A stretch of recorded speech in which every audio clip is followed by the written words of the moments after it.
So guys, I figured out like why he was poisoning me. So the plan was, okay, this woman that I thought was my mother and the rest of the family, okay, they I don't know, I guess they have an insurance, a life insurance put out on me.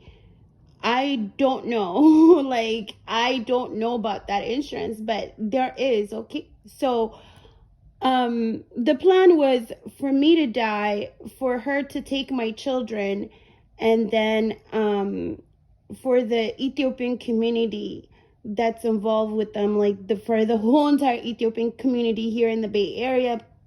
Like, I mean, they're connected all over the world, but I don't even know the Ethiopian community here in the Bay Area because I don't get out. I don't, I'm an introvert. I don't like to go out and stuff, okay? If I did go out in the past, it's because my friends like pushed me, okay? The people I thought was my friends, okay?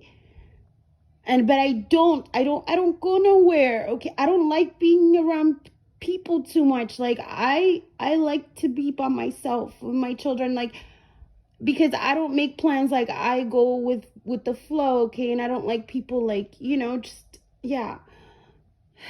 So I don't know all these people, but that's what she promised to the community. Like she was gonna give them, they were gonna divide the insurance. I don't even know how much the life insurance is costing because it's a lot of people.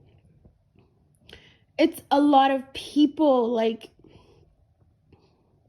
yeah, that was the plan. So they were gonna murder me, okay? So they had created a narrative about me behind my back, okay? Me, my whole life, all I know is like since I turned 18, I've been trying to get away from this family. I didn't know, okay? Just I was trying to get away from this city, my family, like that's all, okay? And so wherever I went, it wouldn't work out and stuff, and then like something brought me back, and that's because wherever I went, they followed me. They also paid people there to end things for me. Like I gave up on like searching for jobs and stuff because like I can't last because they would go and pay whoever either to get me fired or mess with me, like so much stuff. Like so if they see me hanging out with somebody, they will like approach that person, pay them to walk away from me, sabotage me, and so much stuff. So like that's why he was poisoning me, because of the insurance policy I had no idea about. So during that moment, I thought that woman was my biological mother, and I was looking for my biological dad, okay? She had made a story about, I'm a product of rape and stuff, okay? But she was not my mother. Like, she's been acting like my mother my whole life. And everyone in the family has been playing a role, okay? So this is so weird. So my biological dad is definitely like, so I don't know if she's like his sister, his cousin, or like some woman who came out of nowhere and then, happens to have the same last name that's been pretending to be a sister. Or like, I don't know if it's some incest shit, but I know I'm not an incest because my mother is not related to these people. It's this famous woman that I didn't know she was even connected to me. Okay, so like it's crazy, you guys. That's what it was about this whole time. Like money, okay? So they stole my inheritance when I was 3, kept it for me, a huge land in Ethiopia, a whole bunch of houses, okay? And then they stole another, I guess I had trust fund, and they stole all the money, everything, houses, money. But I didn't know about it. So me, I was in poverty, going from shelter to shelter and, just trying to make it, okay? And I work hard for things, and then they just burn all my bridges. And they steal my ideas and make a lot of money off of it. And then when I go somewhere, they get me robbed, okay? So when I went to LA, they got me robbed for all my materials. And they paid social workers, okay? So this girl named Genesis, she works at Union Rescue Mission. They paid her, and then she paid this woman named Anna Pinto when she was like a client there, $4,000 to put something on my pillow or something. I had to go to the emergency room for that. And then Like, I tried to do hotel thing, and then they got me robbed for my materials. Like, they were hunting me and my children.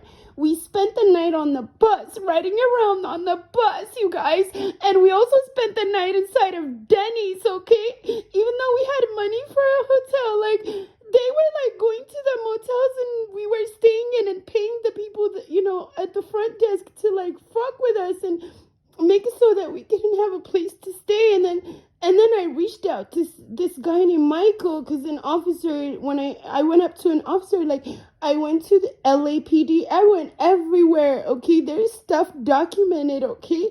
And then this guy Michael, okay, so he was already connected to Genesis, or I don't know, like, and then my ex, okay, and then all these people, like, I didn't know they followed me to LA, and they were, like, hunting us, and then we went into this shelter called Hold Child, okay, and I guess they had gotten paid, like, they wouldn't let us keep our luggage, and then when we were trying to leave, when we were on our way back to San Jose, they stole stuff, they took my purse and a whole bunch of stuff. I think they're trying to frame me for something, like, leave my stuff at a crime scene or something. Sarah, Brian, this shelter called the Whole Child. It's in LA. This is insane. There is lawyers, judges, there's all these powerful people, but none of you guys are more powerful than God. You can't even compare. It does not matter about your credentials and your badges, okay? So this work Aya woman, okay, she's a social worker, but she uses her badge for the wrong things, all right? So they stole houses, a whole bunch of things, okay? And they beat their children. They abuse their children. They force their kids to lie. So, like, they use their kids to lie on me, call the police and make false police reports and stuff. God knows what they said about me, okay? I'm gonna find out, though. And they're abusing my children and me. Like, it's abuse. I can't take it. So this is what it was about.